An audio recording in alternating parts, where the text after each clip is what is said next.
Welcome to Project Next. I'm Sarah Blessing, and I'm thrilled to have my guest, Ethan Sweetland-May. He's quickly becoming one of my favorite people. Ethan called me and was like, I think I might run for state senate against Gary Byrne. I'm like, what? And then I get to know you, and I'm like, oh my gosh, it's like I've conjured you up in my mind, the perfect candidate. And then you just keep doing it, Ethan. We're not here to talk about Ethan. We're here to talk about Ethan's plans if he can get elected. And you all, we need to get this man elected to state senate in Southern Indiana. One of the things he wants to do is a tracker. He wants to make a bill, get it passed into law, where he wants to help make a database and track domestic abusers so that we can protect people. They can look it up and see, is this person I'm thinking about dating and moving in with on this domestic abuser tracking device that the state government is providing? Oh, wow, they are. Maybe this is love bombing. Maybe I shouldn't move in this quickly with this person. This is amazing. And Ethan, you've done a lot of research. You found some other bills that are like this to model it after. It's not like you just conjured it up. You're using your intelligence and people and other things that other places that are doing this. And I am just so thrilled to have a media network where I can pump this out. So Ethan, thank you for being here. Thank you, Sarah. You rock so hard. Thank you so much. How are you doing today? Doing good. It's grateful that we have universal snow melt across Southern Indiana. That was mushy soil for those signs, right? Oh, that's true. That's true. We got our first batch of yard signs, and those have been flying out. We had the Harrison County DIMS meeting this on Tuesday, and a whole bunch of people grabbed signs. But then I had just a ton of people messaging me asking for signs. And so last night I drove around for almost 2 hours delivering signs. It was great. So lots of excitement. Already passed the giant one coming into Cordon. So nice. Huge shout out to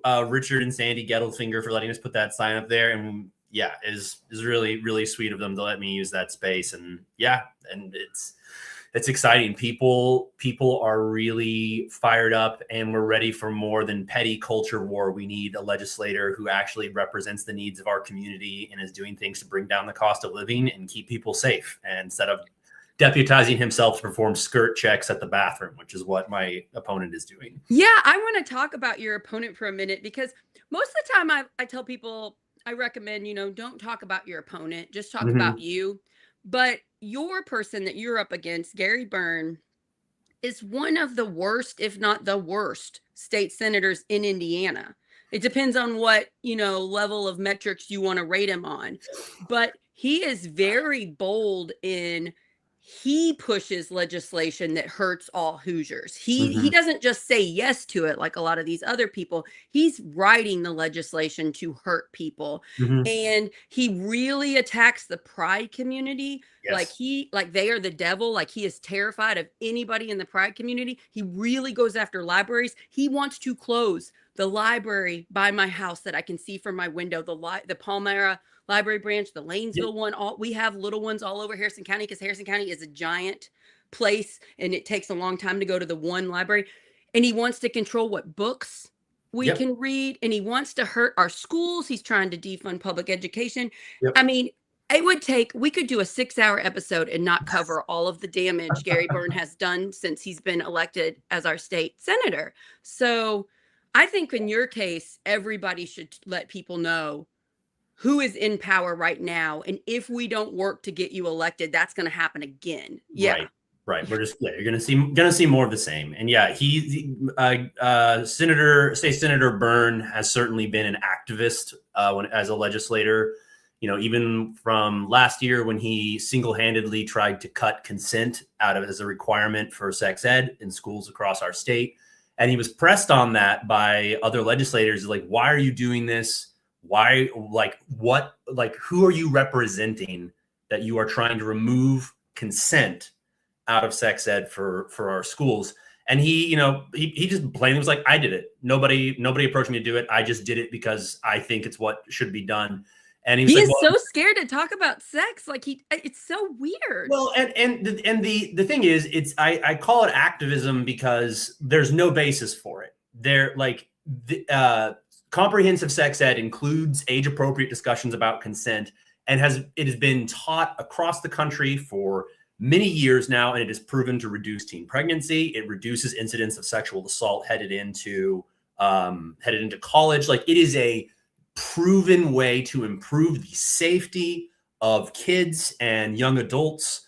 And so the move to cut consent out of sex ed, like, so make it so teachers could not teach what consent means and how you should talk about, if you're in a relationship, you should have a conversation about how far you want to go, and it should be mutually agreed upon. He wants to cut teachers from being allowed to say that, which is bonkers. To be able to talk about it in an age-appropriate ways. I have a story. I have an almost 16-year-old at North Harrison Elementary, where Gary's wife is on the school board, and she doesn't always vote great. And my kid has a girlfriend for the first time. And so I'm having conversations with him, and I'm like, let's talk about consent. Do you know what consent? And he's like, yes, Mom, I know what consent is. I'm like, well, how did you find out? He goes, I was taught it in my health class at North Harrison High School. All the kids at our school know it. And I would have had that conversation, and I still did, but it meant a lot to me that all the kids at North Harrison are getting that conversation. Yes. And he tried to stop that from happening.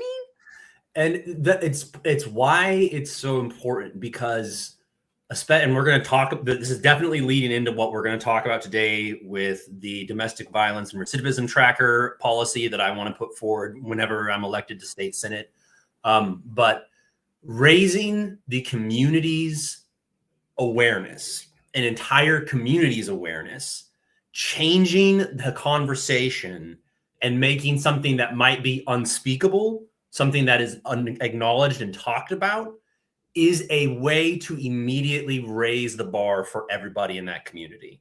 So much, especially around intimate partner stuff, around relationships, around cultures, around the culture that you have for connection and the style of connection that you saw modeled, whether it was positive or abusive growing up.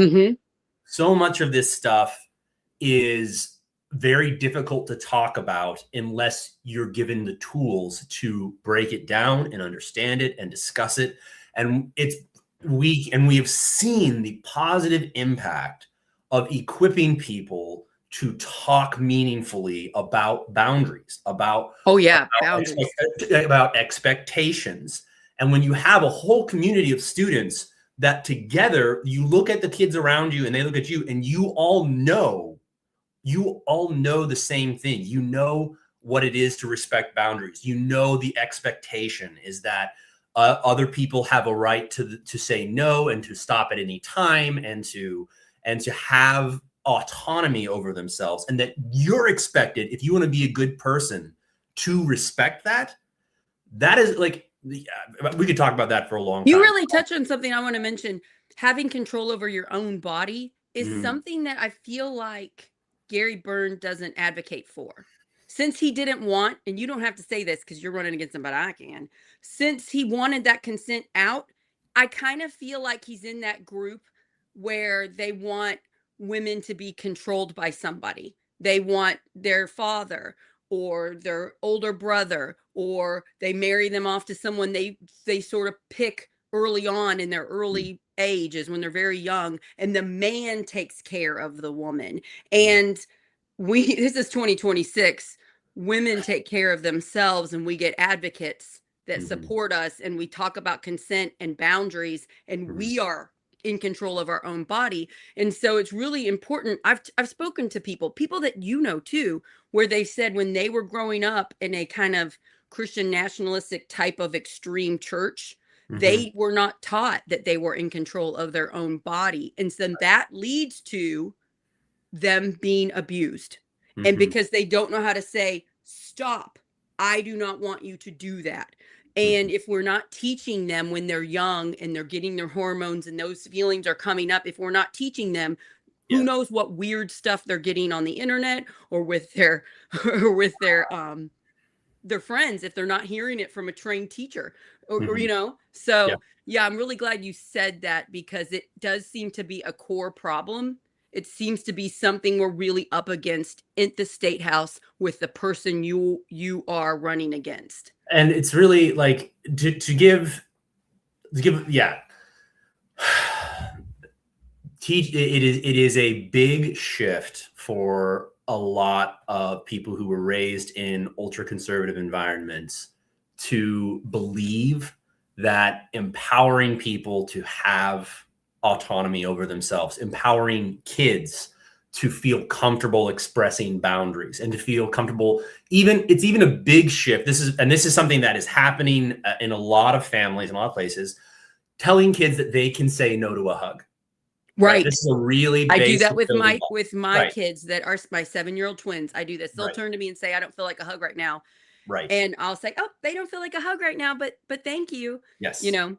Right. Yep. And for a very long time, the purpose of a child is to make the adults feel good. Right. That is, like, children are there for the delight of the adults. Children are there to not annoy the adults. Everything is oriented towards the preferences and feelings of the adults in the room. Children should be seen and not heard. Like, this is a long history of a certain way of raising children. Not everybody, not all families, not What's everybody. that Shiny Happy People documentary? Yes. I'm thinking of that when you're talking about it, because they're very strict with their kids. Like, the Duggars. Yes. yeah, they would put like a boundary of, they would put a toy when the kid's like 6 months old outside of like a circle, and if the kid grabbed it, they'd have a switch and they'd smack them with it to teach them to behave. Like, there's some weird, messed up There's weird stuff practices out with there. some extreme religions that we kind of need to be aware of. And like, a lot of adults now have that trauma. They have that trauma of what it was like growing up that way, and Right. we're trying to correct it. And I think a lot of us are doing a good job of correcting it, but it's still going on. It's still going on, and kind of getting to where we're going today, kind of tying it in, like, these kinds of shifts and the implications that they have for our communities. It could appear small, but actually getting into the psychological reasons why we do things, like why you would force a child to hug an adult that they feel uncomfortable holding, that they would feel uncomfortable hugging, and what that does psychologically, how it breaks down the sense of self and the sense of having the right to refuse unwanted touch. Yes. I say no parent. Most overwhelmingly, parents want their kids to be safe, and they want their kids to be confident. And there are all kinds of ways that we have to learn and unlearn cycles that undermine kids' safety. And so as a result, undermine adult safety, because it's the things that we learn at the most foundational level about my value, about what I can say yes, what I can say no to. These lessons are really hard to unlearn as we go on.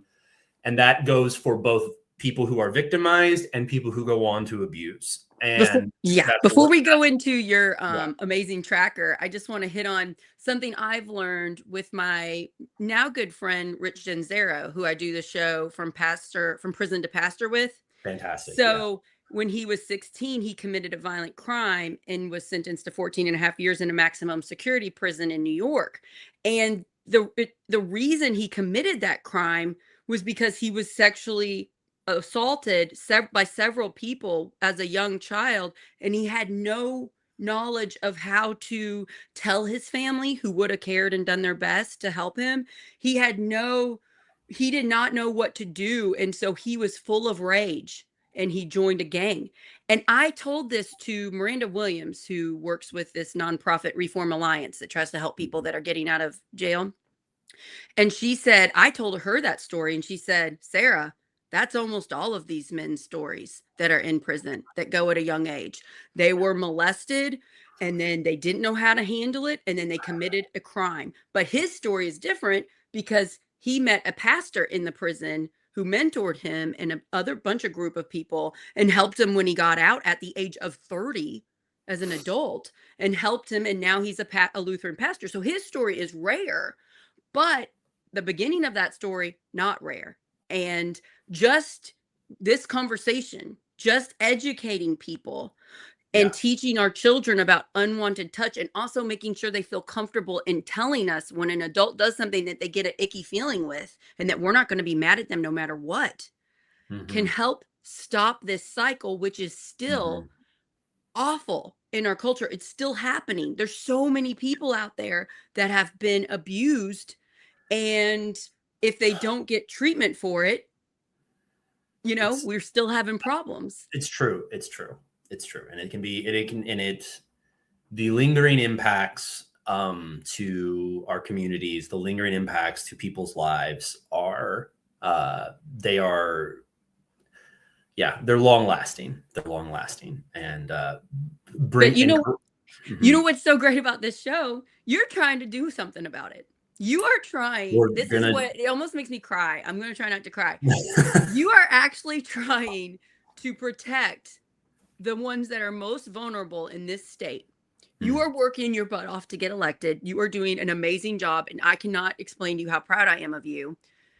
And then you want to push a bill that would help the most vulnerable. So let's talk about this bill. It's you call it DART. You have DART. An acronym. You got an acronym here. Yeah, DART is kind of what we're calling it at this point. And just to kind of give a little bit of context, Tennessee actually just passed a law. They're the first state in the union to pass a law where they have created a domestic violence registry. A lot of people are familiar with there's national registered sex offender registries. Like, there are ways of tracking certain crimes so that the community is aware if someone with this history is, and it does things like you're not allowed to live within so many feet of a school. Like, there's all these things that go along with it. Right. So Tennessee is the first state that has created a domestic violence registry, and it's called Savannah's Law. And it got its name for a victim of domestic violence who was killed by a man who had abused numerous other women in the past, and he would just kind of roll on to the next relationship. And ultimately, so part of why Tennessee passed this law, and part of why there's a petition on change.org for Indiana to pass this, create a similar law. There are similar petitions all across the country. But it's been very hard for advocates to get this made into law. And one of the reasons is because it's very widespread, and it would impact a lot of people. It's domestic violence. The last time I looked at the numbers, it's something like one in 3 or 1 in 4 women will experience intimate partner violence, and 1 in 8 or 1 in 9 men will experience intimate partner violence. Yeah, I know someone close to me that is a man that is stuck. I actually know two close to me men that are stuck. So that's a big stigma. We think it's just women, and it is not. It's not. And this is the reason for pushing for. So we're calling our policy DART, which stands for Domestic Abuse and Recidivism Tracker. For those unfamiliar with the word recidivism, it means recommitting the crime. Oh, okay. And one of the reasons to create this registry is, and this statistic surprises a lot of people, is that between 50 and 60% of domestic abusers who are convicted will reoffend within 2 to 3 years. Oh, wow. So it's not like jail's fixing it. It's not like jail's fixing it. And it's not like getting a conviction is fixing it. And it's probably making it worse, because they're not getting any training or any care to stop or help with their mental health. So they don't have the tools. What tools are we giving them other than punishing them to get them to stop abusing? Well, this is a really great point you bring up, Sarah. And because there is this narrative out there about, especially men, but women as well, who lose control, fly off the handle, and do something violent to a partner, right? That's kind of the image. It's kind of what comes out of culture. It's what comes out of movies. So it's like a mistake. It's like a mistake. Yeah. Mistake. And very often, overwhelmingly people who experience abuse do not go on to abuse. That is actually a really important thing to say. Overwhelmingly people who experience abuse in their childhood or witness an abusive relationship between their parents in their childhood, overwhelmingly, those people do not go on to become abusers themselves. But of the people who do go on to abuse, overwhelmingly they witnessed violence in their household growing up. They witnessed, or they were victimized by violence growing up. So while the majority of victims don't go on to become abusers, those who do become abusers overwhelmingly were victimized in some way themselves. So it's an important thing. It's an important distinction to make. But then also saying to that, so somebody's convicted of domestic violence, there's a jail sentence or whatever the judge decides, whatever. And then whenever they get out, 50 to 60% will recommit domestic abuse within 2 to 3 years. And that is a really, really high recidivism rate, much, much higher than things like— That's higher than I realized. Yeah, much like higher than burglary and even drug-related crimes. Like, it's a really high rate of recidivism. And what the narrative has tended to be about that is that, well, these are people who have emotional control problems. These are people that are flying off the handle. And so, we need to give them better tools. We need to give them better. Well, what if this one's called a lot? What if the woman is lying? Sure. Right. Exactly.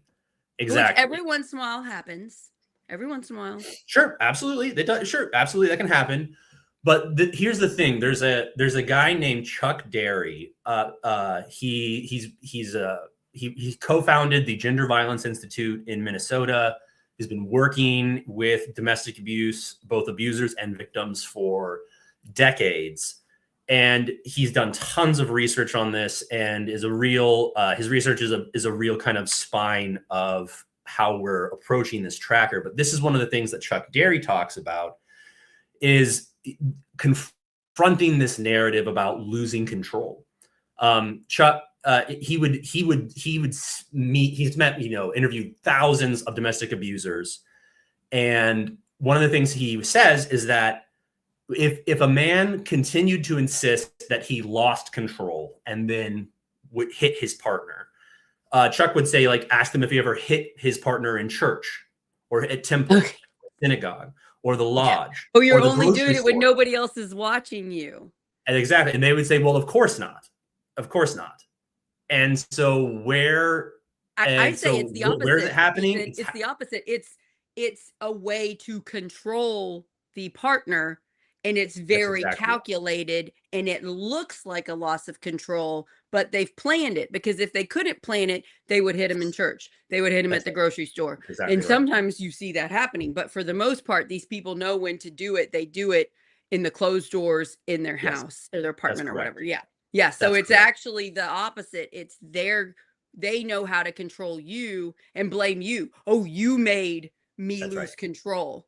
So that's your fault. It's like, no, I'm allowed to be myself and mess up. You're not allowed to hit me. That's absolutely right. Chuck has this line where he says he would ask them where violence usually takes place, and the abusers would say at home. And then Chuck's response would be, oh, so you are actually choosing where you will be violent with your partner. And he said the response was always silence. And then he'd push and say things like, do you ever hit your boss because your boss makes you angry? Or do you ever like lash out like that at work? And they're saying no. And so he's again highlighting, it's not because you're angry and out of control. You are choosing who and when and how to be violent. And this is what begins changing the direction. And he talks about how early on in his research, as he's interviewing abusers, that he would say, when he would finally get past this point, he would say, what is being violent doing for you? Yes. And the initial response is, well, nothing. It doesn't do anything, because they're in group therapy. They're supposed to say they're thinking they're losing control. It's not their fault. They're the victim. Yeah. Exactly. It doesn't do anything to help me, right? But then when we would press in more, he got these exhaustive lists that abusers were very, very conscious of the results that violence got them, and they liked the results more than they worried about the consequences. That's such an important point, Ethan. these people do it because it works. Because They it do it works. because it works. That's And right. and when you say that, I always just think about Harrison County government because I'm trying to save the county here.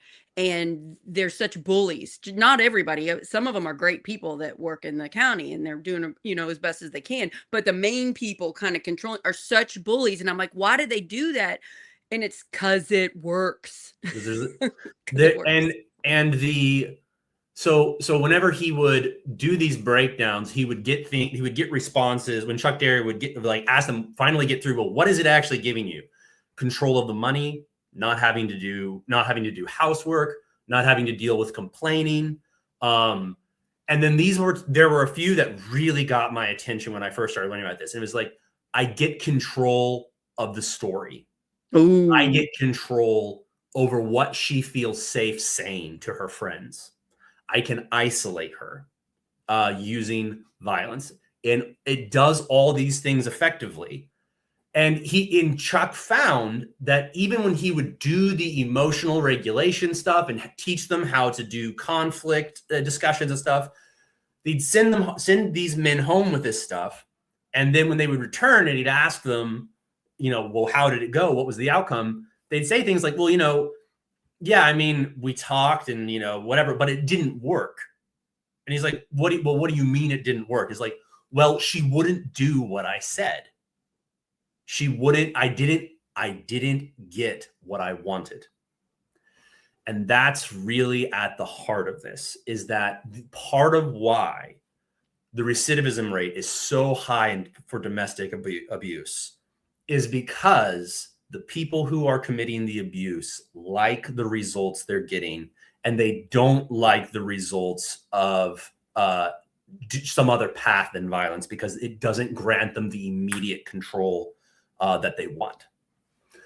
And that is why we want this domestic abuse and recidivism tracker. That is why we believe that this is an appropriate response for this particular crime. Yeah. Anybody watching this, if you wouldn't mind commenting, have you ever used the database that shows whether there's a sex offender in your neighborhood? Because I have. I've used it a few times. Yes. And it's kind of misleading because some of the people were like 18-year-olds that were in a relationship with some of them it's like that. It kind of differs on what the offense is, Mm-hmm. Yes. I think there's issues with that sex tracker thing personally, but it's better than nothing. And so if you think, well, who's going to use it? Just ask yourself, are you using the sex offender one? Because a lot of us do use that. So think how handy it would be. There are already networks of women who there are Facebook groups that are like, are we dating the same person? There are websites that are like dedicated to women identifying like men who serially date and cheat on lots and lots of people, or vice versa. I like that. I'm glad that we have that. But it's already organically happening. Mm-hmm. But this is very specific. This is about convicted domestic abusers.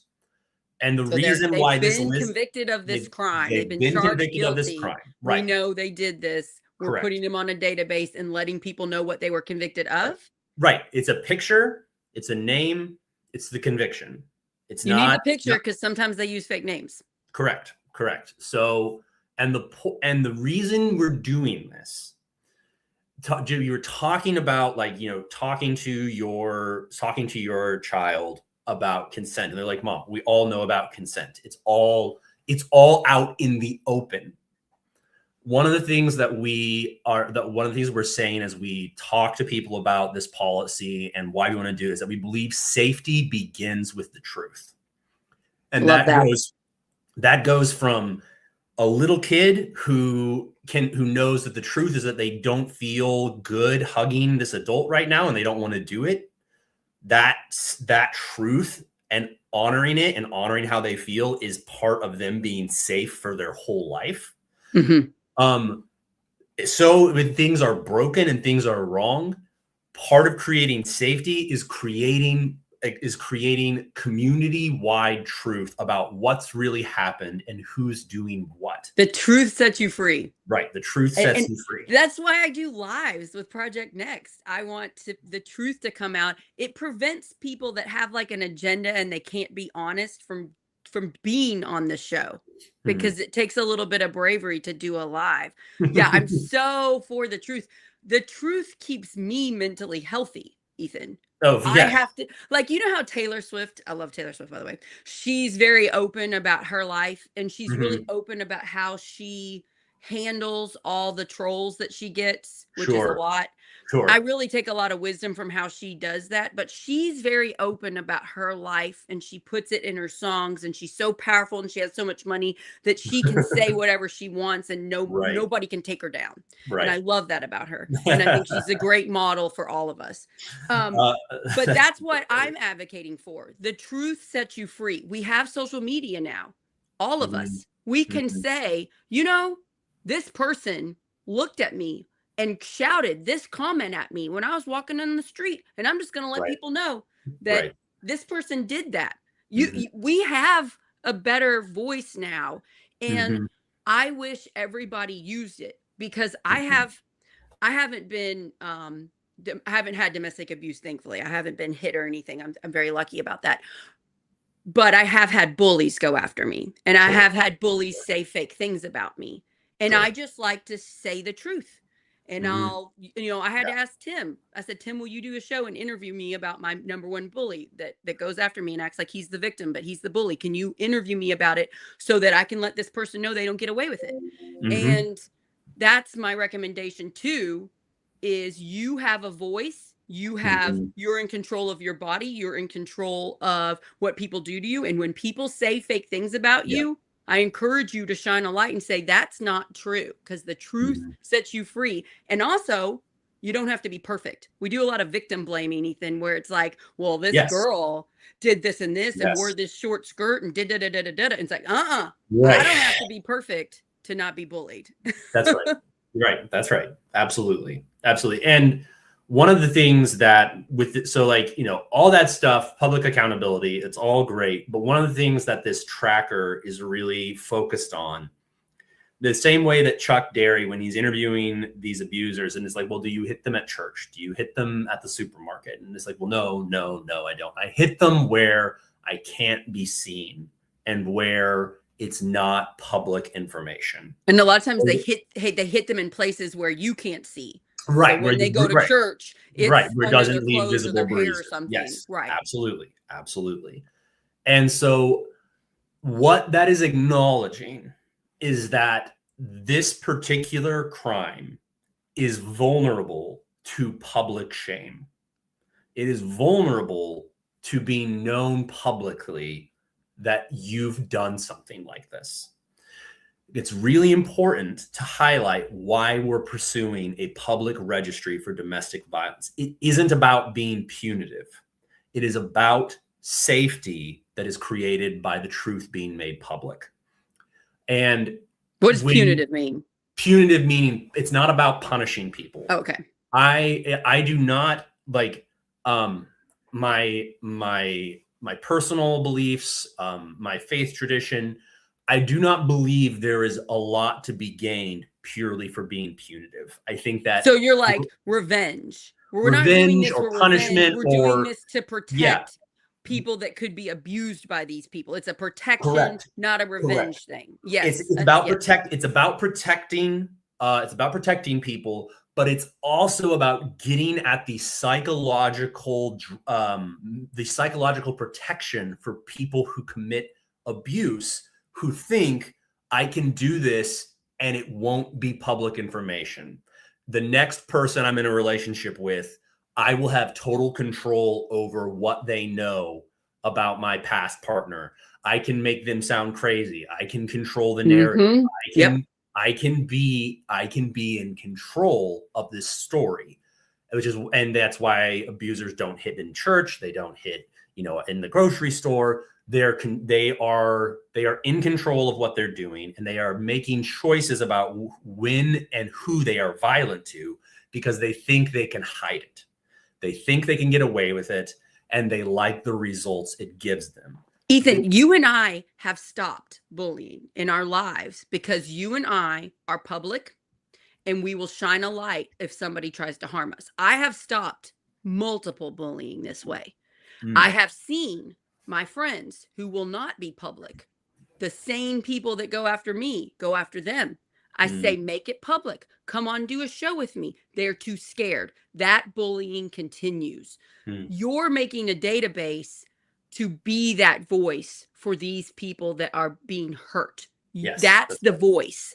And that is such a gift that our government could do to actually help us, as opposed to what's happening in Indiana right now, where a lot of laws are being made to hurt us. Yeah. Yeah, and the other part to this. So there's obviously, when we think of domestic violence, we know we have the images in our mind of what that looks like. But there are other parts to this that you wouldn't necessarily think of when you think about who and for what reason would somebody end up on DART, on this domestic abuse and recidivism tracker. Because obviously there's intimate partner violence, but another really big part of this is elder abuse. Oh, wow. It is a blind spot in many policies that seek to address domestic violence, because according to the National Center for Elder Abuse, roughly 1 in 10 Americans over the age of 60 have experienced abuse.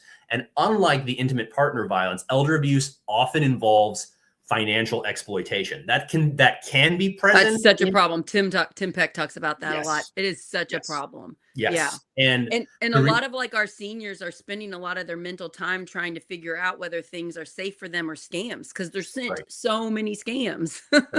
Well, and the recidivism, the recommitting the offense of elder abuse is often as high or higher than intimate partner violence, because the offender often has legal or familial access to the victim.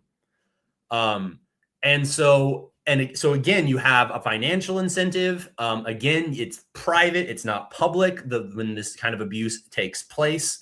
And so included in the domestic abuse and recidivism tracker is directly also addressing elder abuse, which again, that's wonderful. Vastly underreported, very difficult for people to get meaningful change done. But it's so important to highlight the reason to make a public registry about this isn't specifically about punishing the abusers.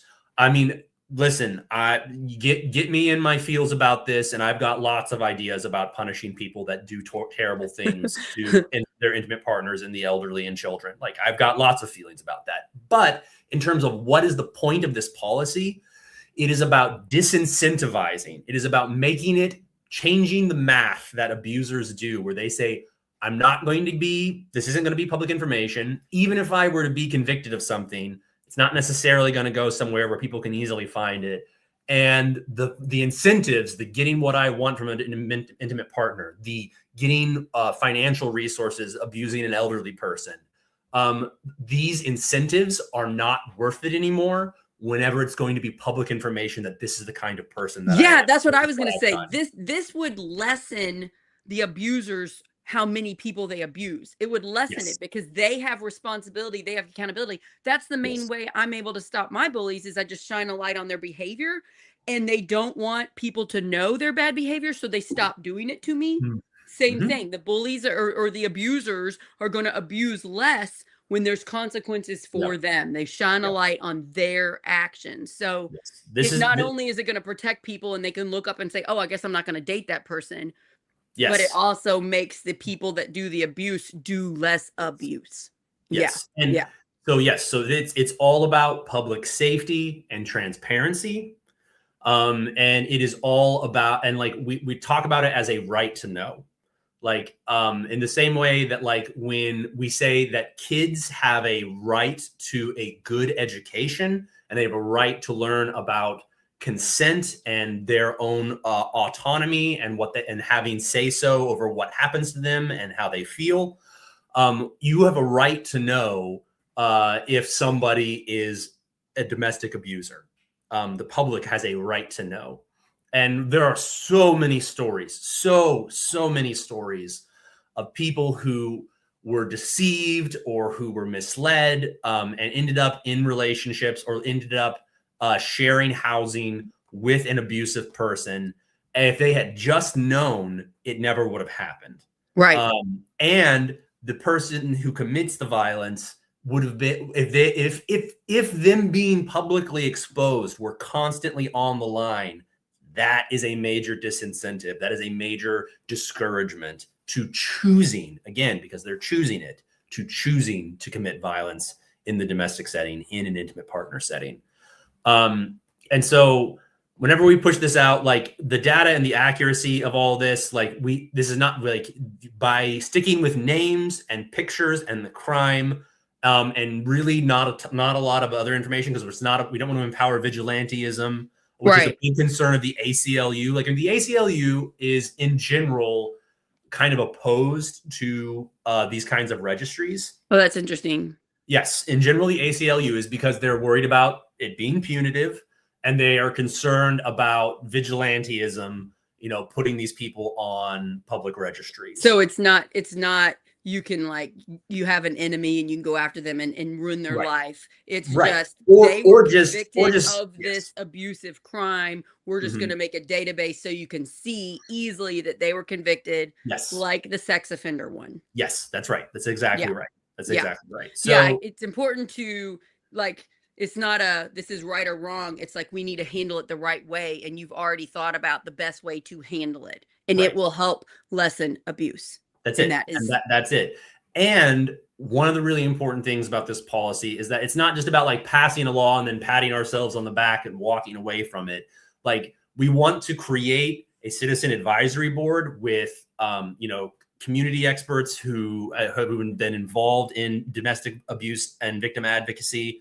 And we want to actually involve people who are already working with victims and helping them, so that we have an advisory board that can also be part of monitoring the data after we've implemented a law like this and created a registry. Because I believe, I am completely convinced that we will immediately begin to see a decrease in the number of offenses in domestic. Oh, you're so right. Because I've seen it in my real life. When you shine a light on, abusive behavior, it lessens that abuse.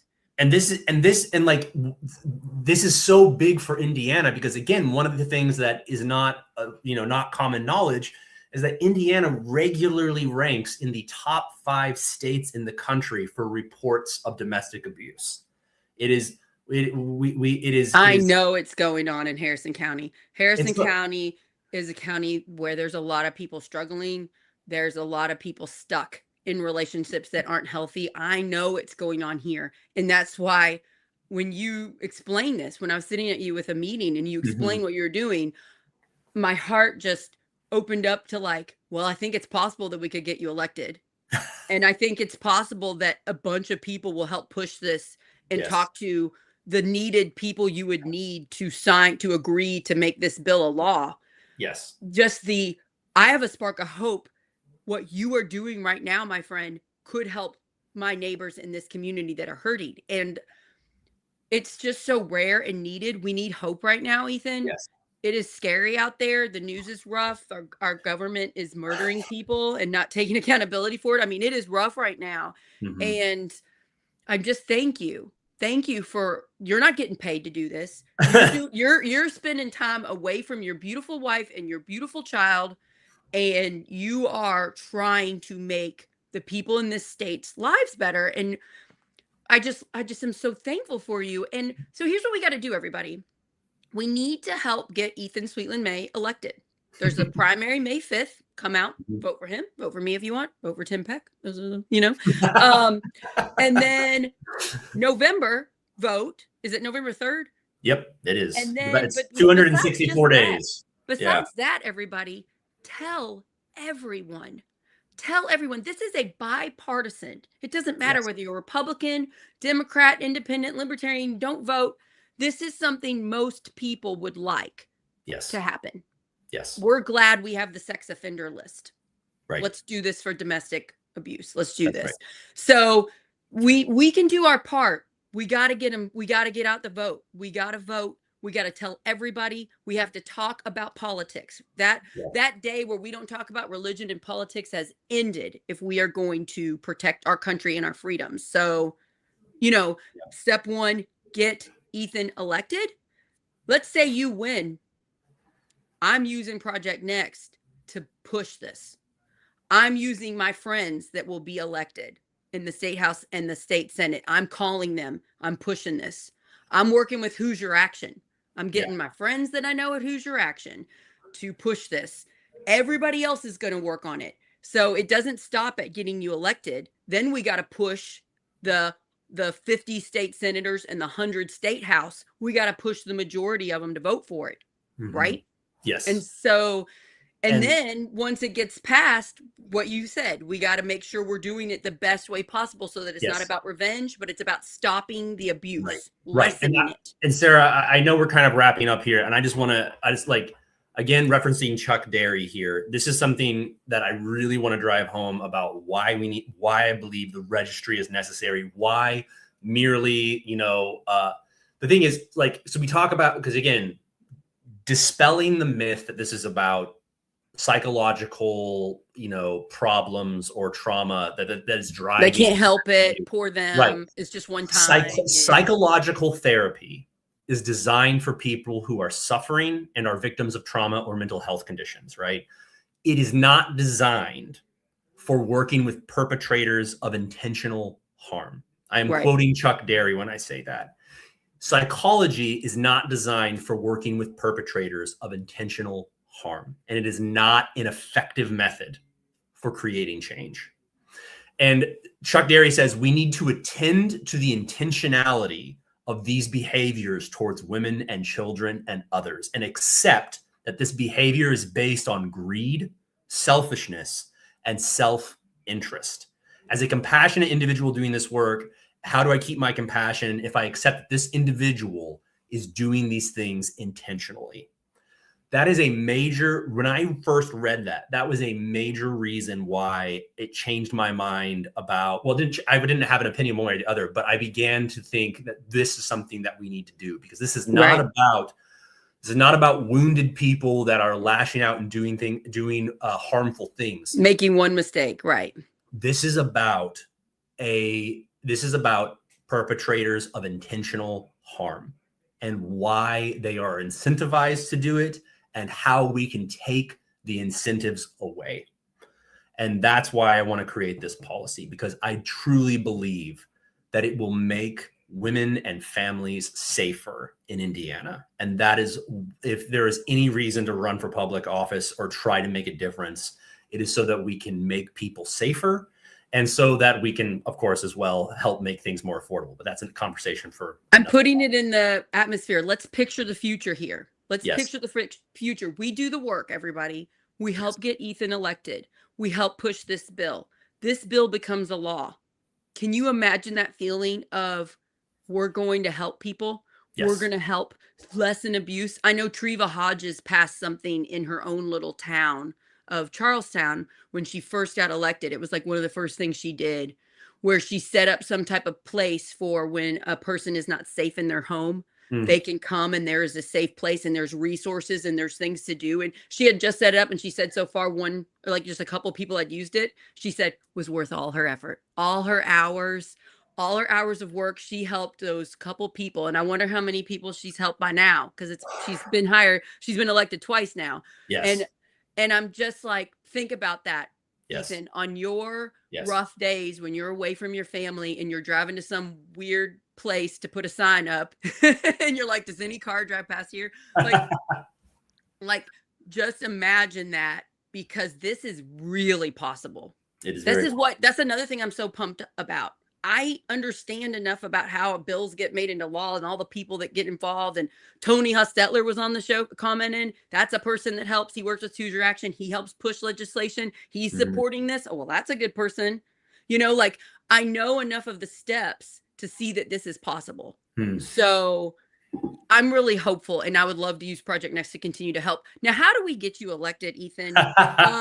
How do So you get assigned? So you're state Senate 47, District that's right. 47. So look that up and see if you're in District 47, Yes. but it's Floyd, Harrison, Clark, Washington. What am I missing?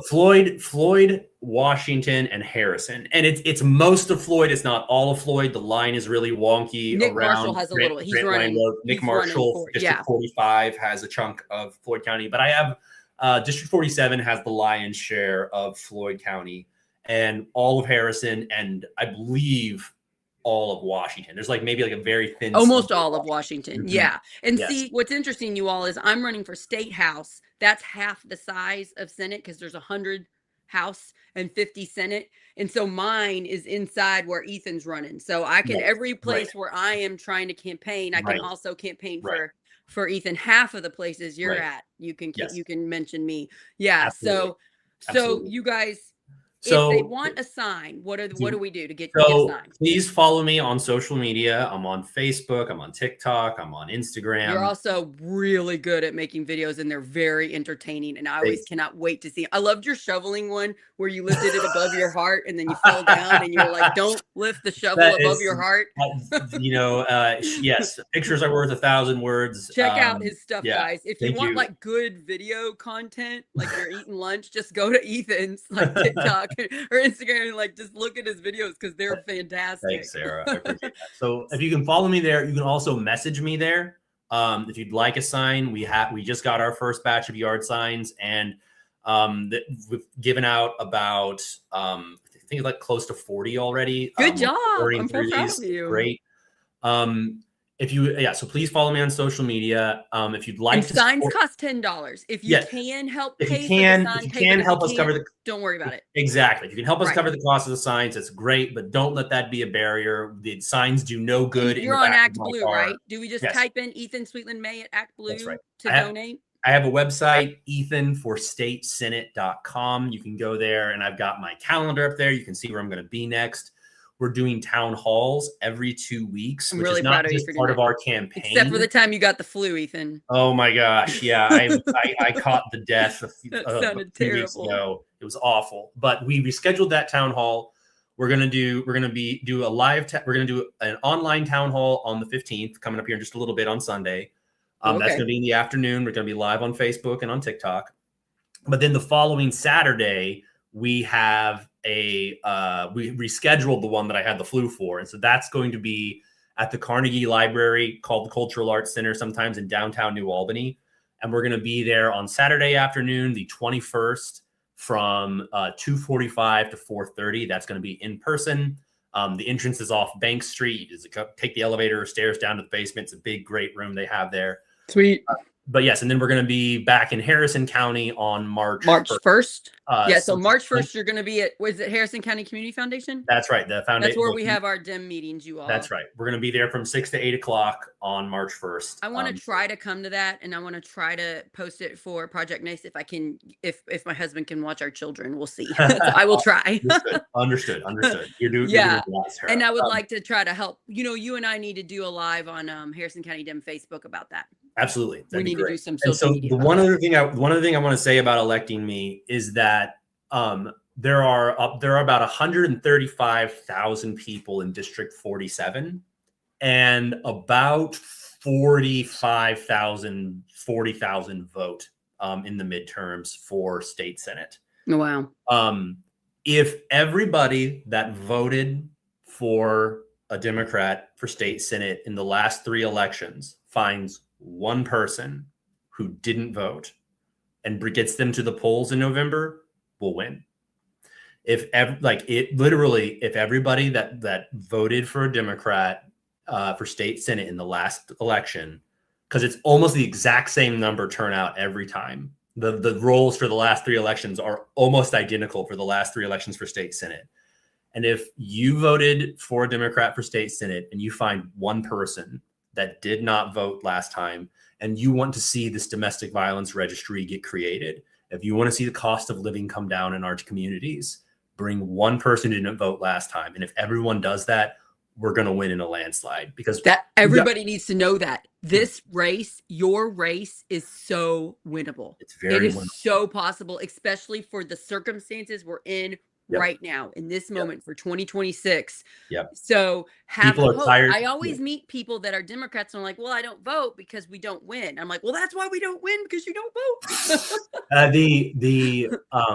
It is. People are tired of petty culture war grievance. They're tired of seeing our schools get gutted. They're tired of seeing the attacks on our libraries and on the foundational institutions that make our communities safe and desirable places to live.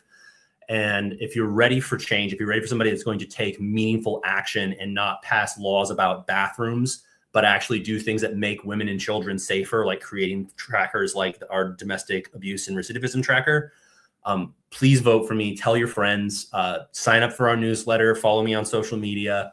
We're going to be knocking 10,000 doors in the next 9 months, and it's going to be really fun. So if you'd like to volunteer, we also on my website have a way for you to volunteer, put your information in. You can volunteer as much as you want or as little as you want. You can do what type of volunteering you want. That's right. You don't have to do things that scare you. Do the ones that you want to do. This is about organizing our community so that we can do what we really need to do, which is take power back. All injustice is rooted in an imbalance of power. And if you want to fix what's broken and bring justice back to our communities, we have to fix the balance of power. And that's what elections about. Elections are about bringing power back to the communities that they have been stolen from. And that's what Project Next is about, because Absolutely. We have a lot of media we get like Louisville media, and that doesn't really help us in Southern Indiana. Mm-hmm. And it's really hard to get local stories reported on. And so I love using my media company that I started with Tim to highlight the things that need to be highlighted. This is major news.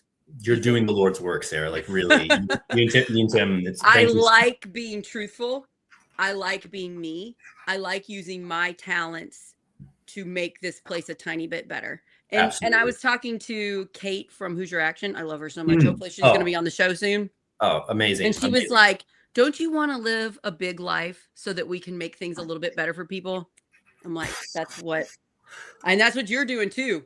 You're doing it. Live a big life so that we can make people's lives a tiny bit better. And it's worth it. It's hard, but it's also wonderful. Like, I wouldn't know you. I wouldn't have met Ethan Sweetland-May if I wasn't doing this work, not getting paid for it, but and so what a gift. It's like on my hard day, I'll be like, yeah, but Ethan's my friend now. That's nice. Right back at you, Sarah. I mean, yeah, and that's like, this is about building community. It is about so much about modern life and the way that things have been, things that have gone with social media and everything fractures us, it isolates us, it discourages us. But these, like, at the heart of community-based politics is about uniting people and is about making visible how much we all have in common and how we can work towards common good that makes life better and safer for everyone. Also, this is sort of funny. You're not going to know I'm going to talk about this, but it's almost Valentine's Day. And I want to highlight that you are very happily married in a beautiful relationship. And I am too. And so is Tim. And I just want to say how beautiful that is, because it's sort of rare.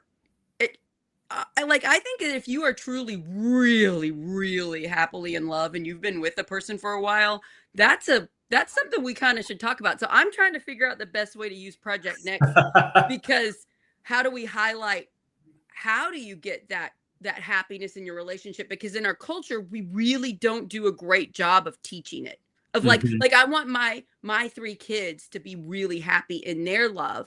And so it's like, well, how do I model and teach it to them? Because I didn't have it modeled to me. I had to figure it out. My husband and I started therapy, and we've been doing it for a while, and it's really helped, because we both do what the therapist says. And then it's like, oh, I'm happier now than I've ever been in my whole freaking life. So I just want to shine a light that that's really nice that you are happily married, and it shows a lot about what a wonderful human you are.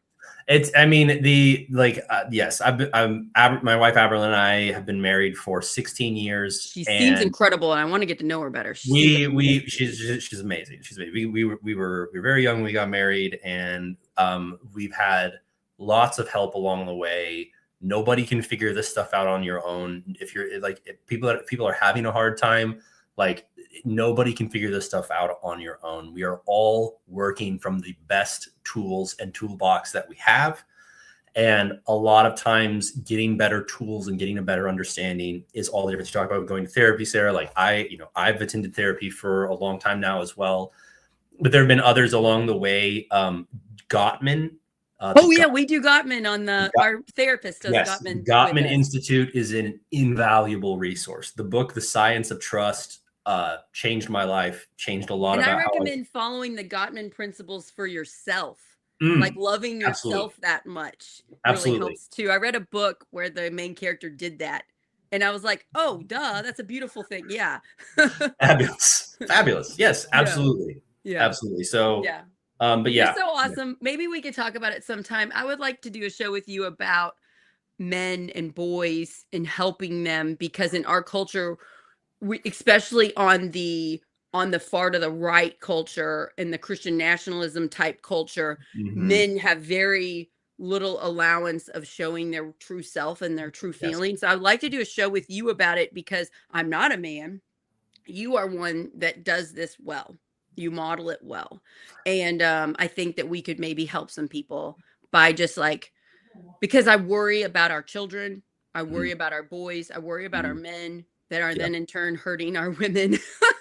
I worry about all of this, and I want all of us to be healthier and happier so that we're hurting fewer people. Yes, absolutely. And I mean, it really is about ending these invisible, silent cycles.